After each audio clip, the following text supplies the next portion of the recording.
Nevada के रेगिस्तान में एक जगह है जो रहस्य से घिरी हुई है। एक ऐसी जगह जिसने दशकों से लोगों की कल्पना को मोहित किया है। एरिया 51। ये top secret military base secrecy और इंट्रिग का दूसरा नाम है। सालों से ये जगह बहुत सारे स्पेकुलेशंस और कंस्पिरेसी थ्योरीज का विषय रही है, खासकर वो जो एलियंस से जुड़ी है। एरिया 51 की कड़ी सुरक्षा वाली जगह के अंदर असल में क्या होता है, इसका जवाब अभी भी पता नहीं है। अमेरिकी सरकार ने लंबे समय तक इसके होने से ही इनकार किया, जिससे और भी ज्यादा अटकलें लगने लगीं। जबकि सरकार ने अब माना है कि यह जगह है, लेकिन इसके बारे में पूरी जानकारी अभी भी नहीं है। यह वीडियो एरिया 51 के इतिहास, इसकी शुरुआत, टेक्नोलॉजी में इसके रोल और पॉपुलर कल्चर में इसकी जगह के बारे में बताता है। हम सबूतों को देखेंगे, थ्योरीज को समझेंगे और सच्चाई और झूठ के बीच का फर्क पता लगाने की कोशिश करेंगे। हमारे साथ नेवाडा के रेगिस्तान के बीचों बीच चलें और एरिया 51 के राज खोलने की कोशिश करें। एरिया 51 की कहानी कोल्ड वॉर के बीच में शुरू होती है। साल था 1955। यह वह समय था जब दुनिया दो महाशक्तियों के बीच बंटी हुई थी, अमेरिका और सोवियत संघ। दोनों देशों के बीच तनाव अपने चरम पर था और हर कोई जानता था कि एक छोटी सी चिंगारी भी एक बड़े युद्ध का कारण बन सकती है। अमेरिका और सोवियत संघ के बीच तनाव अपने चरम पर था। दोनों देशों के बीच एक अघोषित युद्ध चल रहा था, जिसे हम कोल्ड वॉर के नाम से जानते हैं। इस युद्ध में हथियारों की होड़, जासूसी और तकनीकी श्रेष्ठता की लड़ाई शामिल थी। दोनों सुपर पावर हथियारों की होड़ में लगे हुए थे और तेजी से खतरनाक हथियार बना रहे थे। परमाणु बम, मिसाइलें और अन्य घातक हथियारों का निर्माण हो रहा था। हर कोई जानता था कि अगर यह युद्ध गर्म हो गया तो परिणाम विनाशकारी होंगे। इसी दौरान CIA को एक नए जासूसी प्लेन U-2 को टेस्ट करने के लिए एक ऐसी जगह की तलाश थी जो दूर हो और सीक्रेट हो। U-2 प्लेन को बहुत ऊंचाई पर उड़ान भरने के लिए डिजाइन किया गया था, ताकि यह दुश्मन के रडार से बच सके और महत्वपूर्ण जानकारी जुटा सके।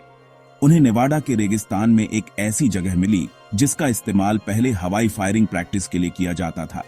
यह जगह इतनी दूर और सुनसान थी कि यहां पर कोई भी गतिविधि आसानी से छुपाई जा सकती थी।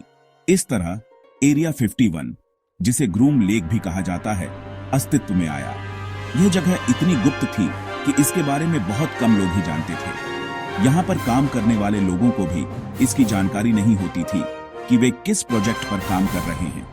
शुरू से ही सीक्रेसी में छुपा एरिया 51 नई नई मिलिट्री रिसर्च और डेवलपमेंट का केंद्र बन गया। यहां पर कई तरह के गुप्त प्रोजेक्ट्स पर काम किया गया, जिनमें से कई आज भी रहस्य बने हुए हैं। U-2 स्पाई प्लेन, जो बहुत ऊंचाई पर उड़ान भर सकता था, बस शुरुआत थी। इसके बाद कई और गुप्त हवाई जहाज और तकनीकों का परीक्षण किया गया। इनमें से कुछ प्रोजेक्ट्स इतने गुप्त थे कि उनके बारे में आज भी बहुत कम जानकारी उपलब्ध है। आगे के सालों में इस बेस में कई टॉप सीक्रेट हवाई जहाज और टेक्नोलॉजी की टेस्टिंग हुई। इनमें से कुछ प्रोजेक्ट्स इतने उन्नत थे कि वे अपने समय से बहुत आगे थे। इन प्रोजेक्ट्स ने न केवल अमेरिका की सैन्य शक्ति को बढ़ाया, बल्कि तकनीकी क्षेत्र में भी नई ऊंचाइयों को छुआ। एरिया 51 के आसपास की सीक्रेसी और दूर होने की वजह से कई तरह की अटकलें लगने लगीं। लोग सोचने लगे कि यहां पर क्या हो रहा है। कुछ लोगों का मानना था कि यहां पर एलियंस और UFOs का अध्ययन किया जा रहा है। आसमान में अजीब रोशनी और रेगिस्तान में अजीबोगरीब गतिविधियों की अफवाहें फैलने लगीं। लोग कहते थे कि उन्होंने रात के समय अजीब रोशनी देखी है, जो किसी भी सामान्य हवाई जहाज से अलग थी। ये अफवाहें धीरे धीरे और बढ़ने लगीं। ये बातें आगे चलकर पूरी तरह से कॉन्स्पिरेसी थ्योरीज में बदल गईं, जिसने आने वाले कई दशकों तक लोगों का ध्यान खींचा। आज भी एरिया 51 के बारे में कई रहस्य और कहानियां प्रचलित हैं, जो इसे दुनिया की सबसे गुप्त और रहस्यमयी जगहों में से एक बनाती है। एरिया 51 की बात रोसवेल हादसे का जिक्र किए बिना पूरी नहीं हो सकती।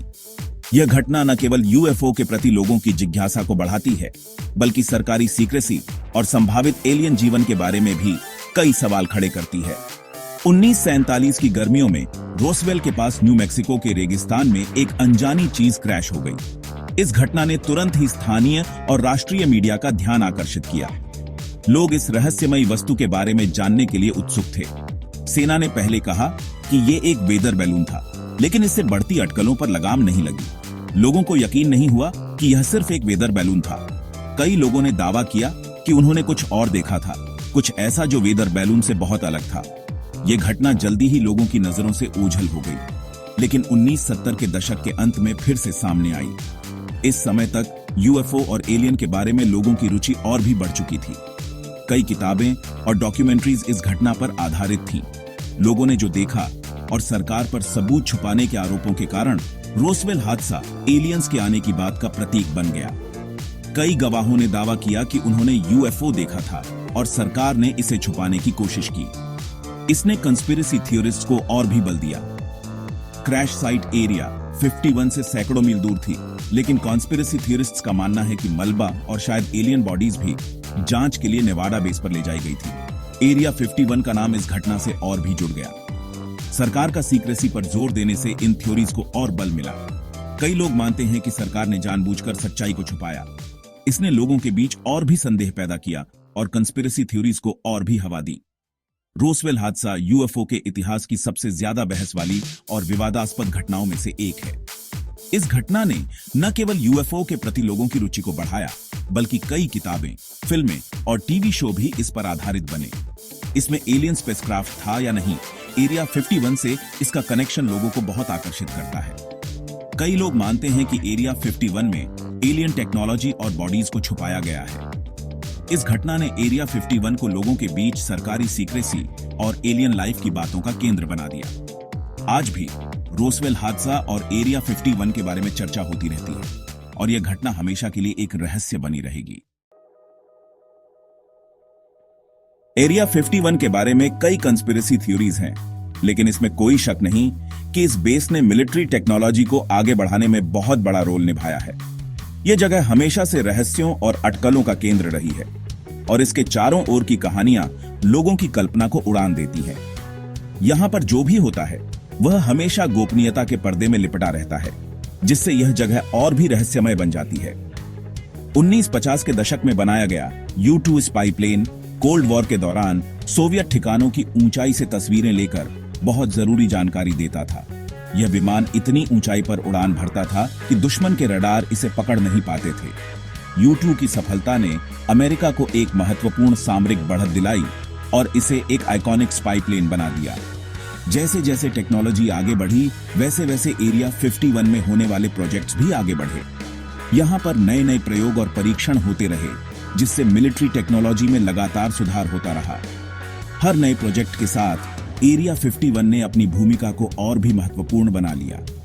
1970 के दशक में ये बेस दुनिया के पहले स्टेल्थ एयरक्राफ्ट F-117 नाइटहॉक की टेस्टिंग ग्राउंड बन गया। ये विमान अपने समय से बहुत आगे था और इसकी डिजाइन ने इसे दुश्मन के रडार से लगभग अदृश्य बना दिया। F-117 की टेस्टिंग और विकास ने एरिया 51 को एक नई पहचान दी। F-117 के नए डिजाइन ने इसे रडार से लगभग अदृश्य बना दिया, जिससे अमेरिका को बहुत बड़ा फायदा हुआ। इस विमान की सफलता ने स्टेल्थ टेक्नोलॉजी के क्षेत्र में एक नई क्रांति ला दी। इसके बाद कई और स्टेल्थ एयरक्राफ्ट्स का विकास हुआ, जिनमें से कई की टेस्टिंग एरिया 51 में ही हुई। इन एडवांस्ड एयरक्राफ्ट के डेवलपमेंट और टेस्टिंग के लिए पूरी सीक्रेसी जरूरी थी। एरिया 51 की सुरक्षा और गोपनीयता ने इसे एक आदर्श स्थान बना दिया, जहां पर इन अत्याधुनिक विमानों का परीक्षण किया जा सकता था। यहां पर काम करने वाले वैज्ञानिक और इंजीनियर भी गोपनीयता की शपथ लेते थे। सरकार की अपनी टेक्नोलॉजी को सीक्रेट रखने की चाहत, दूर होने की वजह और एरिया 51 के आसपास की कड़ी सुरक्षा ने अटकलों के लिए एक माहौल बना दिया। यहां पर जो भी होता था वह हमेशा गोपनीयता के पर्दे में लिपटा रहता था, जिससे यह जगह और भी रहस्यमय बन जाती थी। इस बेस की सुरक्षा इतनी कड़ी थी कि यहां पर किसी भी बाहरी व्यक्ति का प्रवेश लगभग असंभव था। हालांकि सरकार ने एरिया 51 के होने और एडवांस मिलिट्री टेक्नोलॉजी को बनाने में इसके रोल को माना है, लेकिन कई जानकारियां अभी भी सीक्रेट हैं। यहां पर कौन कौन से प्रोजेक्ट्स पर काम हुआ है और कौन कौन सी टेक्नोलॉजी विकसित की गई है, यह अभी भी एक रहस्य बना हुआ है। सरकार की इस गोपनीयता ने लोगों की जिज्ञासा को और भी बढ़ा दिया है। बेस के कामकाज के आसपास की सीक्रेसी लोगों को उत्सुक बनाती है और उन्हें सोचने पर मजबूर करती है कि इसकी दीवारों के अंदर और कौन से टेक्नोलॉजिकल चमत्कार बनाए गए होंगे। एरिया 51 की रहस्यमयता और गोपनीयता ने इसे एक ऐसा स्थान बना दिया है जो हमेशा से ही लोगों की कल्पना और अटकलों का केंद्र रहा है। यहाँ पर क्या क्या हो सकता है, यह सोचकर ही लोग रोमांचित हो जाते हैं।